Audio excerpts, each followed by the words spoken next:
Hello and welcome to the Ourdadsstamps YouTube channel, where we talk about all things related to stamps and stamp collecting. My name's Pete West and I'd like to thank you for watching this video. I hope you enjoy it, and if you do, please click on the like button and don't forget to subscribe to get regular updates of new content.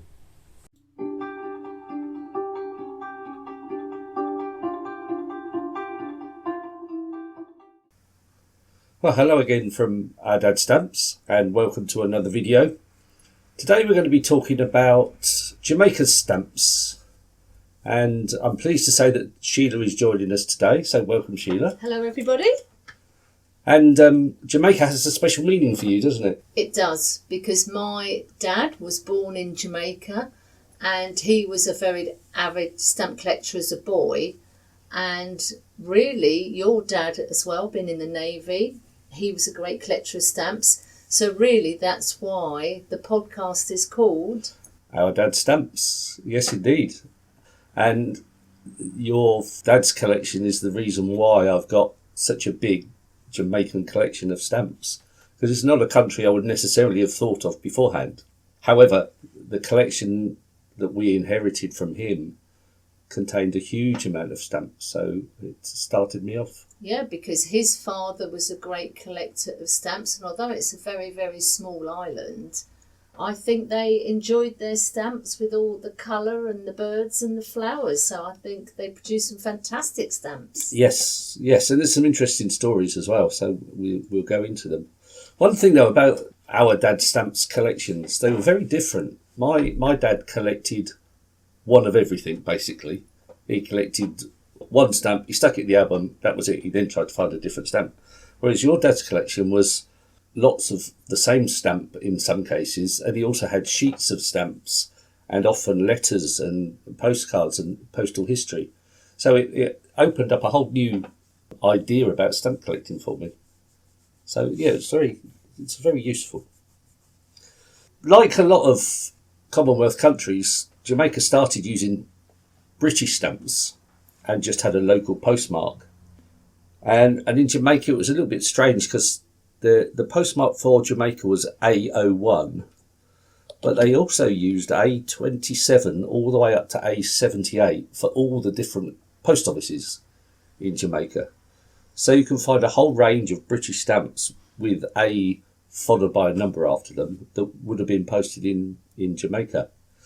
And they can be quite valuable as well. I actually don't have any of them. It's not something I've looked for at this stage, but arguably you could make a collection just out of British stamps used in Jamaica. So maybe something to look at in the future. The next the first lot of stamps from Jamaica were naturally enough just images of Queen Victoria. But the watermark on the stamps was actually of a pineapple, which I think is quite appropriate, really. And one interesting thing with Jamaican stamps, and it's easily missed, and it's not something I knew about for a long time, is that Jamaican stamps were actually used in the Cayman Islands. Because the Cayman Islands, very famous tax haven. Indeed, it is now. I'm not sure it was in 1860s, 1870s.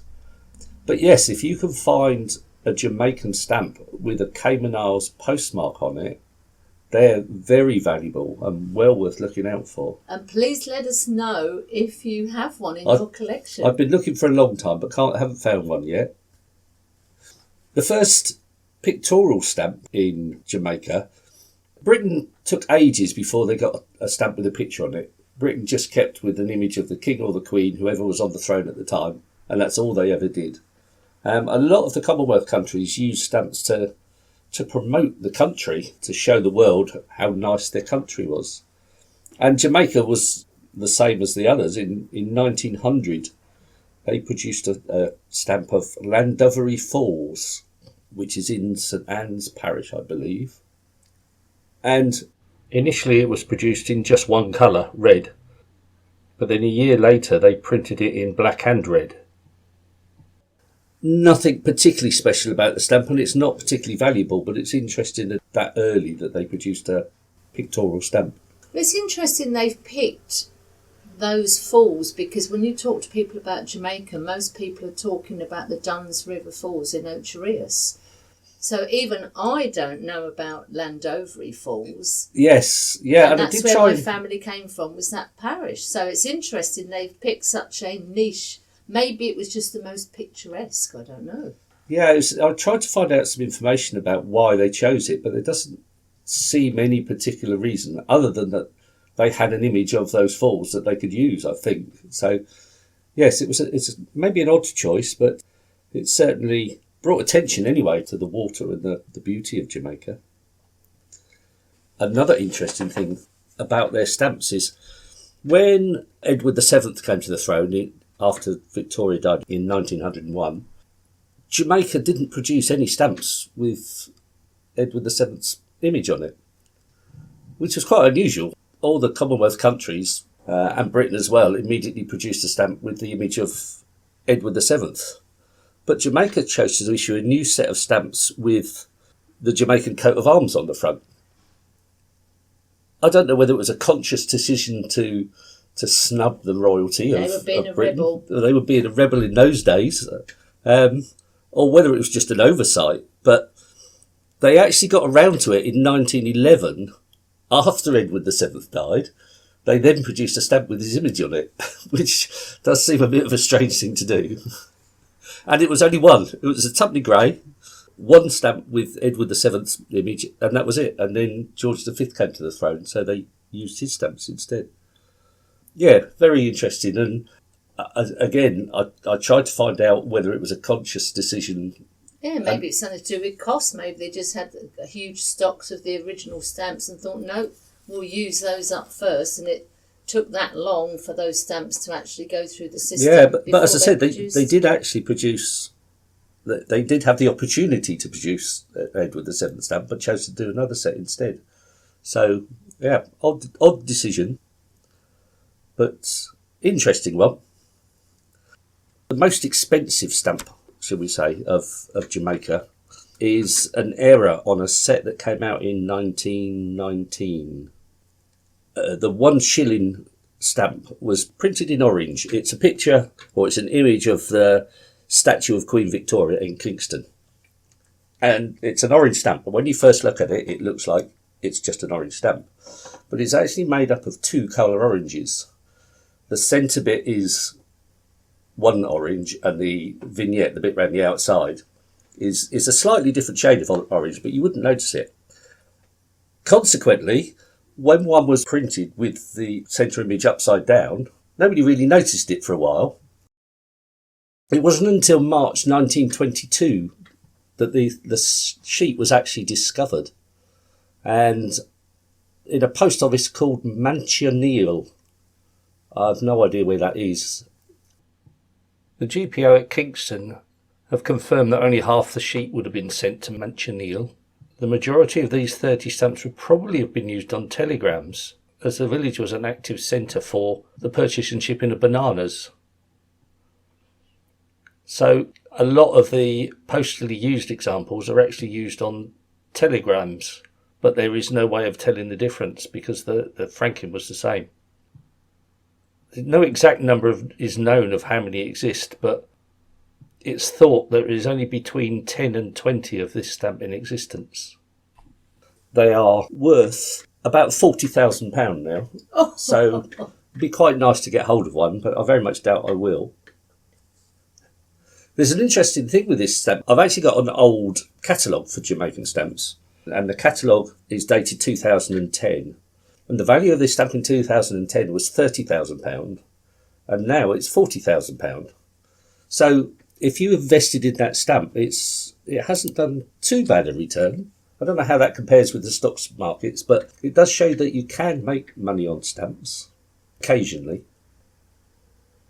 The next big thing in Jamaican stamps, really, they produced a set of King George VI stamps like most other Commonwealth countries, which are a nice set, not especially valuable and fairly easy to get hold of. And then again, when Queen Elizabeth came to the throne, a nice set, once again, not particularly valuable and quite easy to get hold of.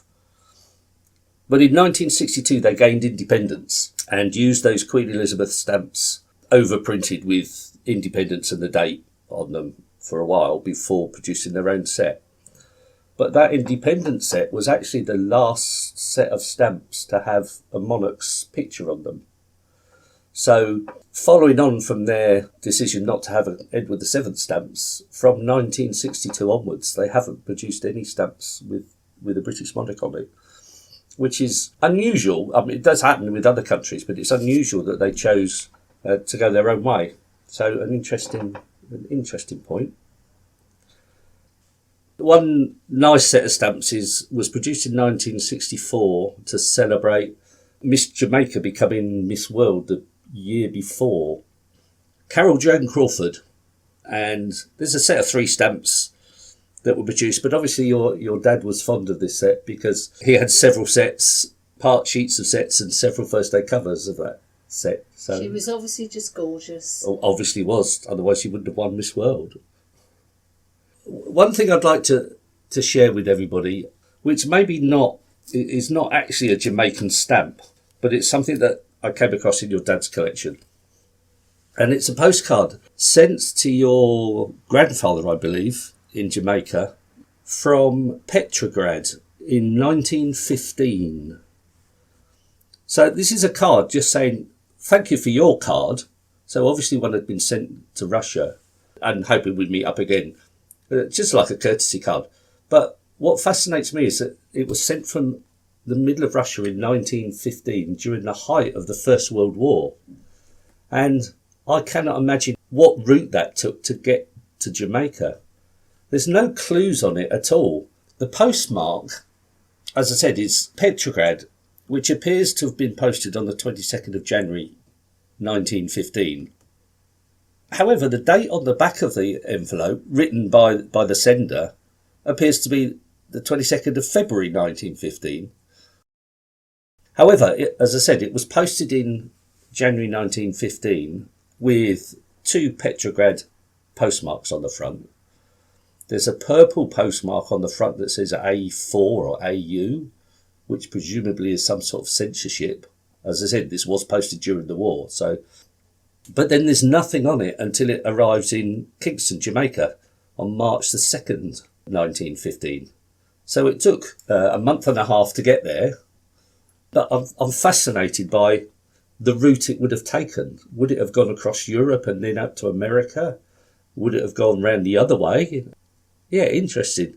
If there's any postal history buffs out there that know about Russian posts during the First World War, I'd be fascinated to hear about this. Interesting. Yeah, very interesting. And I could have easily missed it. It was only that, it was old, so I took a look at it and discovered that the war connection. Going back to Jamaican stamps, since independence, Jamaica have produced loads of really nice stamps. And it's certainly an area worth looking if you're into thematic collections. There's some fabulous butterfly sets, which they produced in 1975, 77 and 78, and they all go together in a set. There's some moths sets, which they produced in 1989, 1990 and 1991, again, which go together to make the nice sets. So I would certainly recommend having a look at some of the more recent Jamaican sets, which are interesting and nice to look at. And it's unusual for me to collect stamps after 1970 because after decimalisation and the way most countries went producing hundreds and hundreds of stamps, I stopped. But I thought these are worth collecting in my view. So I guess because it's a Caribbean island and there's such a wealth of flora, birds, fruits, that type of thing, with great colour, it would be a shame not to have those on stamps. And especially if it's something that's going to be going all around the world. So, I can understand that. And yeah, there are, as you say, there are quite a few sets with birds on them as well that are interesting. And, of course, some stamps with Bob Marley on them as well. Well, what can we say? If you're into stamps connected with music, once again, there's a few sets with Bob Marley's influence in them. So, okay, well, that was my little roundup of Jamaican stamps. I hope you found it interesting and maybe learned a few things. Thanks for listening, and we'll see you in a few weeks' time. And thank you, Pete, for doing the podcast all about Jamaica. I mean, it's given me a bit more information and, thank you very much. That's really nice. Well, thanks your dad for getting me interested in Jamaican stamps. Okay, thanks a lot for listening. Bye. Thank you for listening to the podcast. I hope you found it interesting and enjoyable. Don't forget you can visit my online stores at eBay and Delcamp under the name of Ourdadsstamps, where I have over 2,000 items for sale. Please join us again in 2 weeks' time for another edition of Ourdadsstamps podcast.